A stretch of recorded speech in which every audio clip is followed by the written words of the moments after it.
참, 우리나라 시장은 작고 한정적인데 경쟁은 늘어나고 있고 그러다 보니까 자산운용 업체들에 대한 얘기도 많이 나오는 것 같습니다.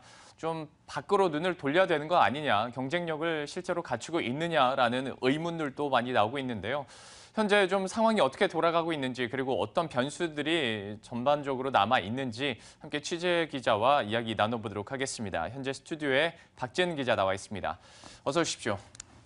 네, 안녕하세요. 자산운용사들 얘기를 한번 해볼까 합니다. 제가 오프닝 한 게 맞는 얘기죠? 네, 그렇습니다. 자산운용사의 그 해외 진출은 크게 죄송합니다. 두 네네. 가지로 나눠볼 수 있는데요. 네. 국내 자산운용사가 이제 국내 투자자들한테 돈을 모아서 해외에 투자하는 개념과 그 해외 투자자들이 자산운용사를 통해서 국내에 투자하는 개념이 있습니다. 예. 이제 일단 두 가지 측면에서 우리나라는 아직 많이 미흡한 수준이라고 말씀드릴 수 있습니다. 먼저 개인 투자자의 해외 투자 부분을 보시면 해외 주식형 펀드의 계좌가 2007년 말 이후로 점차 축소되고 있습니다. 금액으로 보면 61조 7천억 원에서 올해 4월 말에는 17조 1천억 원 수준으로 떨어졌는데요. 이는 갈수록 늘어가고 있는 개인 투자자의 해외 주식 직접 투자와는 좀 상반된 모습입니다. 한마디로 개인 투자자들의 해외 투자에 있어서 자산운용사들의 역할이 점차 축소되고 있다는 것입니다. 연기금들의 해외 투자에도 국내 자산운용사들의 역할은 되게 이제 미미한 수준입니다. 대부분은 글로벌 자산운용사를 통해서 그 위탁 운용을 하고 있는데요.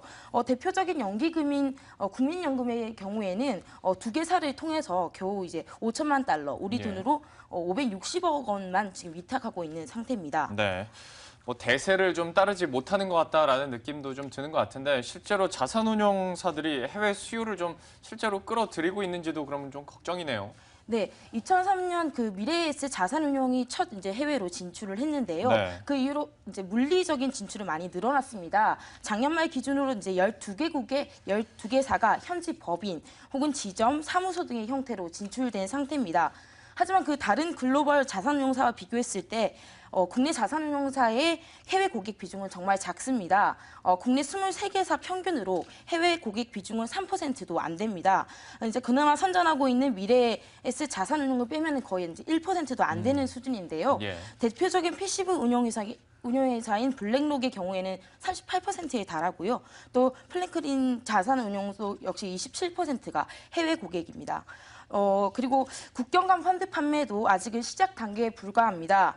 미래에셋 자산운용과 한국투자신탁, 한국밸류 자산운용 등이 이제 유럽연합의 이제 국경 간 펀드 판매 플랫폼을 통해서 판매에 나서고 있지만 전체 순자 자산 규모는 15억 3,300만 달러, 우리 돈으로 약 1조 7천억 원에 그치고 있습니다. 이런 자산운용사들의 해외 진출이 중요하다라고 말씀을 계속 해주시고 있고 그리고 실제적으로 우리 국내 운용사들이 얼마나 이 부분에서는 좀 취약한지 한번 알아봤는데요. 사실 우리 이슈엔 현장 주 시청자층이 그냥 개인 투자자가 많다 보니까요. 과연 이것이 투자자 입장에서는 해외 진출이 왜 필요할까라는 생각도 좀 드실 것 같아요. 이 부분도 설명을 해주시겠어요? 네, 투자자 입장에서는 가장 중요한 것은 이제 자산운용사를 통해서 해외에 이제 분산 투자를 할 수 있다는 것입니다. 국내 주식시장이 글로벌 주식시장에서 차지하는 비중이 약 1.5%밖에 안 됩니다. 그리고 또 한국가에만 이렇게 집중적으로 투자하다 보면 위험도가 높아지겠죠. 그래서 투자처 확대라는 입장에서 자산운용사의 해외 진출은 중요합니다. 또 고령화가 지속되고 있는 상황에서 해외 투자를 통한 이제 자산운용도 되게 중요해지고 있는 상황입니다. 퇴직 자산을 이제 관리를 못하게 되면 이제 국가적으로도 좀 문제가 많이 발생하게 되는데요. 예. 그래서 이제 이런 해외 진출을 통한 자산운용사들의 상품들을 통해서 이제 자산을 잘 운용하는 것이 국가적으로도 또 투자자 입장에서도 좀 중요한 과제라고 볼 수 있습니다. 네. 네. 그 자산운용사 그 개별로 또 말씀드리면 예. 그것도 좀 중요하다고 볼 수 있습니다. 앞서 말씀드린 것처럼 좀 한계에 봉착했다라는 걸 볼 수 있는데요. 2000년 후반 이후에 보시면 그 영업이익률과 ROE 등 이제 성과 지표가 되게 부진한 이제 모습을 보이고 있습니다. 네. 이제 국내 시장만으로는 성장의 정체가 왔다고 전문가들은 이야기하고 있는데요. 특히 금융산업은 이제 우리나라가 제조업 등에서 이제 벗어나서 이제 다른 산업 환경으로 변화하는 상황인데 예. 그때 되게 성장에서 중요한 이제 부분이라고 이제 지적하고 있습니다. 학계에서도 계속 이런 지적이 나오고 있는데요. 자본시장연구원 김종민 박사의 그 발표를 준비해봤는데 잠깐 함께 보시고 이야기 나누도록 하겠습니다. 네. 이를 통해서 이와 같은 방식을 통해서 해외 수요를 창출할 수 있다면 우리가 어떤 효과를 기대할 수 있느냐. 우선 투자자 입장에서는 펀드 상품이 이전보다 다양화됩니다. 또 한편으로는 운용사 간 경쟁 효과로 인해서 펀드 투자 비용이 또 절감이 될 수 있습니다. 이에 따라서 투자자 입장에서는 후생이 증대하게 되고요. 자산 운용사 측면에서는 그 펀드 시장이 확대가 되는 만큼 규모의 경제 효과를 누릴 수가 있습니다. 이에 따라서 투자 운용의 효율성이 증진을 하게 되겠고요. 이러한 과정을 거치게 되면 펀드 산업, 더 나아가서는 자본시장이 발달하게 되면서 이에 따른 어떤 고용 창출 효과라든지 경제적 부가가치 창출과 같은 효과를 기대할 수가 있겠습니다. 뭐 해외 진출이라는 것 자체가 이제 어느 정도 대세인 것 같긴 하고 또 필요성에 대해서는 누구도 이거 필요 없다라고 하는 사람은 없을 것 같은데요. 실제로 그러면 이런 니즈에 맞춰서 자산운용사들이 좀 일을 하고 있나요? 아, 네. 좀 많이 부진한 부분이 있었지만 최근에는 좀 좋은 소식들이 많이 들려오고 있습니다. 네. 예, 바로 지난주였는데요. 국내 자산운용사 1위인 삼성자산운용이 미국 퇴직연금 펀드에서 제일 좀 강자로 꼽히는 캐피털 그룹과 전략적 제휴를 맺었습니다. 그동안 삼성자산운용은 좀 해외 진출이 부진하다는 평가를 쭉 받고 있었는데요. 이번 제휴를 통해서 액티브 펀드 운용 능력을 좀 강화시키고 또 캐피털 그룹과 함께 공동으로 개발된 펀드 상품을 출시하겠다고 밝혔습니다. 이런 걸 통해서 이제 삼성자산운용은 앞으로 이제 2020년까지 운용 규모도 이제 400조 원까지 늘리고 글로벌 3위로 이제 진입하겠다는 포부를 밝혔는데요. 예. 그 전략 등 자세한 내용도 저희 구성훈 삼성자산운용 대표를 통해서 한번 알아보겠습니다. 네.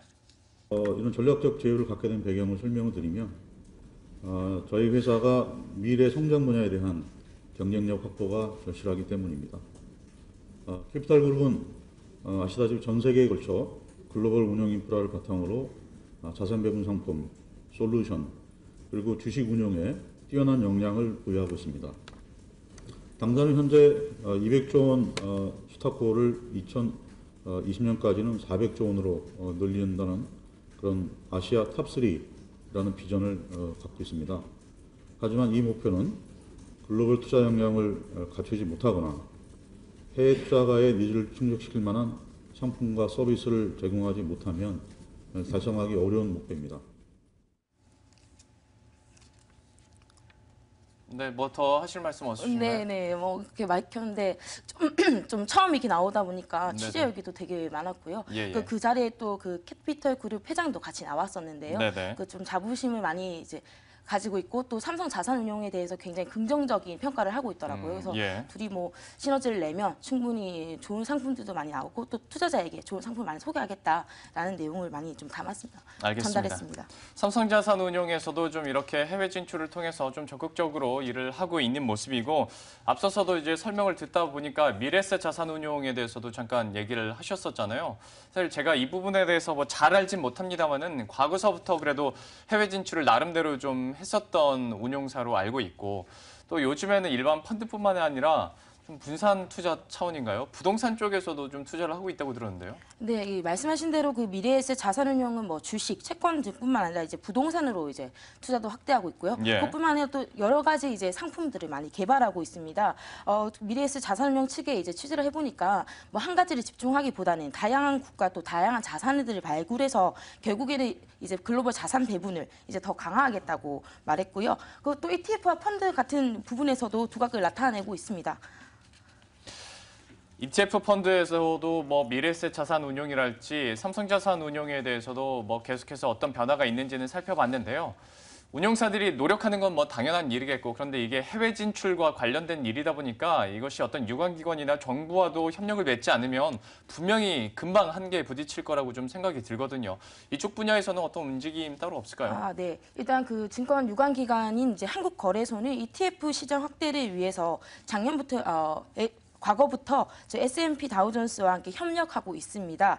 이를 통해서 이제 해외에 적극적으로 한국 ETF를 홍보해서 해외 투자자들의 수요를 끌어당기겠다는 것인데요. 지난주 개최된 글로벌 ETF 컨퍼런스에서 최경수 이사장은 국내 ETF 시장을 통해서 전 세계 투자가 가능하도록 하겠다고 말했습니다. 또 개별 운용사들 등도 해외 거래소에 ETF를 상장하는 등 적극적인 모습을 보이고 있습니다. 전반적으로 어떻게 흘러가는지 한번 살펴봤고요. 제가 추가적으로 좀 궁금한 점이 있고 그리고 요즘에 좀 핫한 부분이어서 추가적으로 질문을 하나 드리도록 하겠습니다. 아시아 펀드 패스포트 얘기인데요. 사실 이 부분에 있어서는 좀 기대 반, 우려 반이 있습니다. 또 하나의 기회가 될 수도 있고 우리에게는 다시 한번 경쟁 상대가 더 많아지는 또 하나의 좀 우려가 나타날 수도 있는데 우선 기대 반부터 얘기를 한번 해보도록 하죠. 기대가 되는 부분은 이제 그 말씀하신 게 이제 그 아시아 태평양 경제 협력체 중에 이제 회원국들 중에 이제 협정만 맺으면 예. 국내 그 펀드를 다 인가 없이 네. 다 팔 수 있는 이제 공통 이제 펀드를 만드는 것입니다.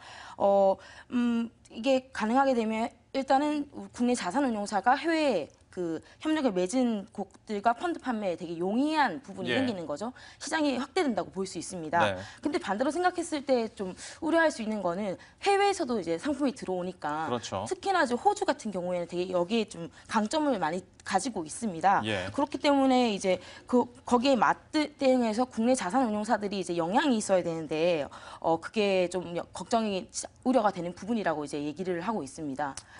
그러니까 쉽게 말해서 국내 수요를 우리가 뺏길 수도 있는 부분이고요. 경쟁사에서 어떤 경쟁력을 우리가 갖추지 못한다면 여기서 다시 한번 우리가 좀 뒤처질 수 있는 부분이기도 하는데 이게 시간이 어느 정도 남았죠? 지금 업계에서는 지금 한 2년 정도 안에는 이게 설립될 수 있다고 보고 있습니다. 예. 정부가 지난달 11일 정도에요. 그 양해각서를 체결했거든요. 예. 그때 이제 포함된 국가가 일본, 이제 호주, 뉴질랜드, 태국, 필리핀인데요. 네. 이제 구체적인 이제 세부 내용 이런 것들이 정리가 되는데 약 2년 정도 걸릴 것으로 보고 있고요. 이것만 설립이 되면 이제 진출이 가능하게 되고 또 해외 상품도 국내로 다시 들어오게 되는 겁니다.